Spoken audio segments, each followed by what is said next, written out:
name is Cleena and I'm a trainee clinical psychologist working in Tower Hamlets. Welcome to today's course on dealing with anxiety. Some of our objectives for today will be exploring definitions of anxiety and thinking about different coping strategies for anxiety. Hi, I'm Yasmin Mahmood and I'm a peer tutor at Recovery College, and Cleena mentioned some of the objectives, and the other objectives that we're going to be looking at is exploring how to support access and developing a tool kit for wellness, and also signposting for further help. So let's start the course. Okay, so before we start, if you want to take a minute to maybe pause the video and just have a think about what you would like to get from today's session.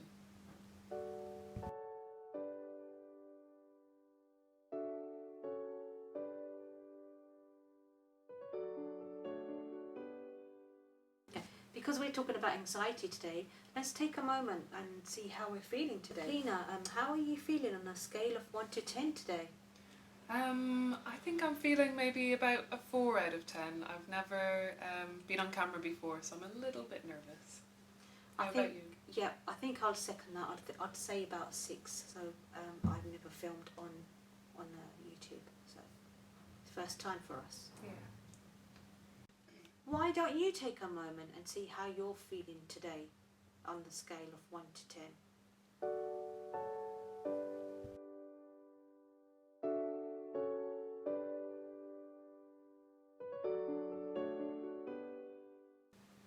Okay, so let's try and think about what anxiety means. I think it probably means a lot of different things to different people. So what does anxiety mean to you, Yasmin? Where I have experienced it in the past, I do get a tendency of having a sickly feeling, getting sweaty, overthinking things, and at times just want to be by myself and not talk to people. Mm-hmm.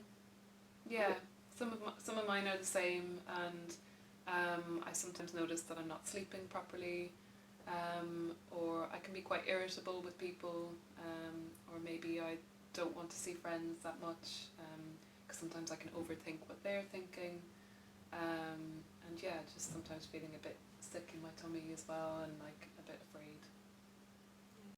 Anxiety is a feeling of unease, worry, or fear. Everyone feels anxious at some point in their life, but for some people it can be an ongoing problem because it interferes with your everyday life, because it stops you from being able to think logically. And anxiety is a really common experience in the UK, and especially at the moment there's loads of reasons why more people might be feeling anxious because of COVID, and people who already struggle with anxiety might be finding it even harder at the moment.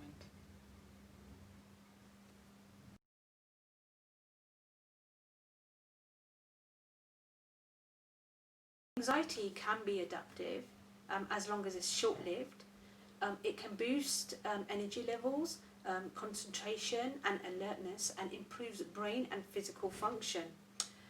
It can also inspire and motivate us, help us to seek challenges and grow as people. So now you can see a graph that shows your performance and stress or anxiety and how they relate to each other. And what it shows is that a little bit of anxiety can actually be helpful in certain situations. Like if you've ever noticed that you've done quite well in an exam when you are a little bit nervous.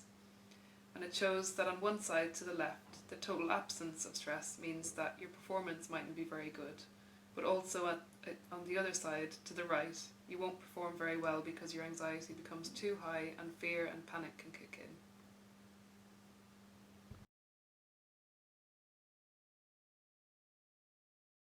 What do you do when you're feeling anxious?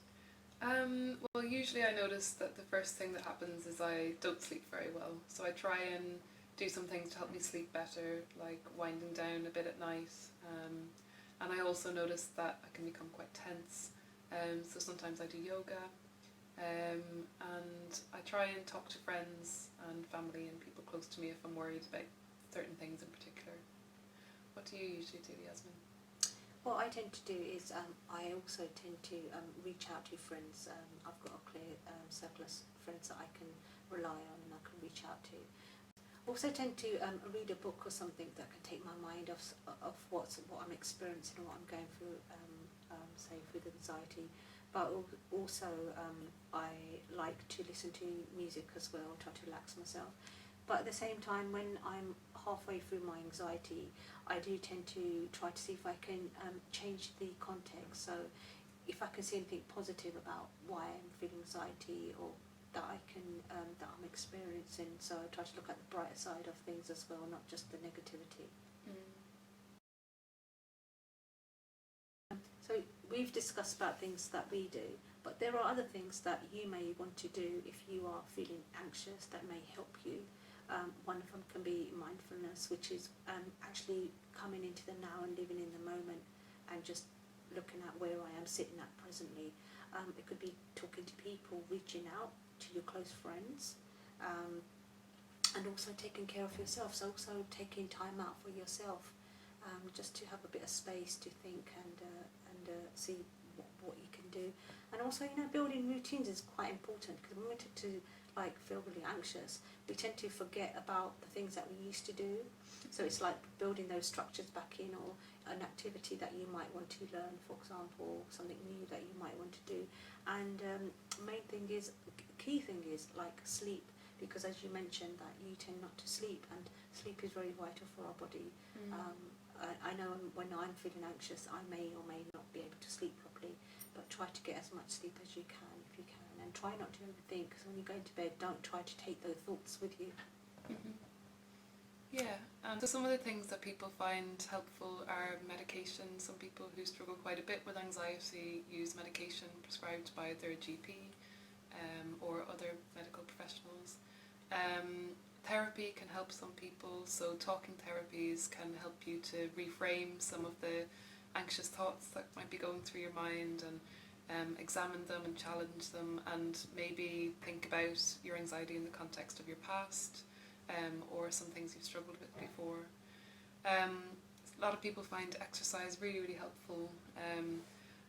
People like to do maybe yoga, as I mentioned before, or running, or even just going for a walk can be really helpful, getting outside and getting into the fresh air and using your body in another way, and getting rid of some of that tension that can build up in your body when you're anxious. A lot of people find helping other people to be really useful, so volunteering activities and things that make them feel like they're able to contribute and help other people, maybe give them advice, maybe help other people who feel anxious. And also just being with friends and family or people who you find supportive can help with anxiety.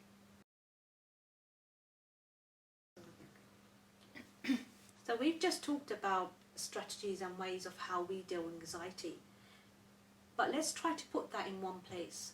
And how can we do that? Well, we can do that by building a Wellbeing Toolkit. A Wellbeing Toolkit helps you to self-monitor by identifying your own triggers and how anxiety looks and feels for you, how to manage your triggers if you can, identify resources, skills, techniques and supports that can help you stay well, and sharing it with other people who can support you to implement some of the tools when you may need more support. Okay, so here's an example of a Wellbeing Toolkit that I did earlier. In the top right, we can see there's the things that might let you know that you are feeling anxious, like feeling nervous, scared, you might have shallow breathing, sweaty palms, you might feel fidgety, and you might feel irritable. And the potential triggers could be things like that you can't go out at the moment, you might be worried about COVID and the virus in general, you might be worried about money or work. And then there's things like skills and resources that can help you to deal with these feelings. So some resources could be phoning your friends or using different support groups that could be on WhatsApp, and using relaxation apps on your phone or websites that help with this kind of thing. And some skills could be using your creativity to help you through some of these feelings, like painting or drawing or writing. Cooking can be a nice mindful thing to do that also helps you to look after yourself with food. exercise and sports, and maybe engaging in volunteering activities.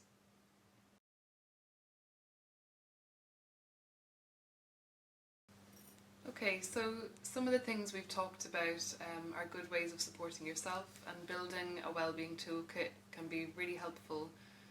But it can take some time to build up the knowledge about yourself and build up some of those resources and recognising those triggers and signs of anxiety. So other ways of getting support can be visiting your GP or a social prescriber in your surgery. Accessing talking therapies, so Tower Hamlets talking therapies take self-referrals and they are delivering their service online at the moment. Specialist talking therapies might be if you're referred onto a different service, that might provide you with a different type of therapy that's more specific to your needs. Medication can sometimes be an option that's prescribed by your GP.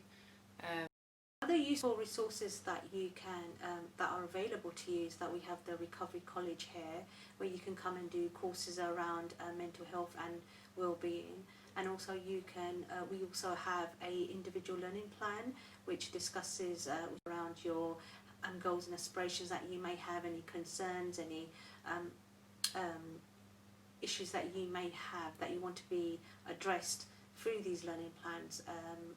There are a number of mobile apps that are available, especially the ones on the NHS which are approved and you can access, but also you can have mobile apps like Calm and Headspace, which a lot of people are using through this pandemic, and it's really helping them to relax and just reduce their anxieties.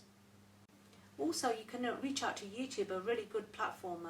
If you go to TED Talks, they discuss around anxiety and depression, and also other videos around just generic around mental health and being. And also there's some videos that are going around at the moment where people are blogging and vlogging around mental health and what they experience, what they're feeling through this pandemic at the moment.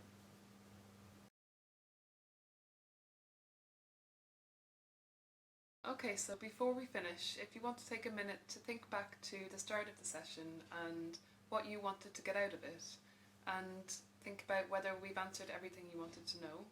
If you have any other questions, you can register for Zoom sessions with us, and that would be with me and another tutor. And you can bring those questions to the session and we will try our best to answer any questions you might have. And to register for those sessions, you can follow the link in the description box of the video. So usually at this point we do opt for feedback in the classroom.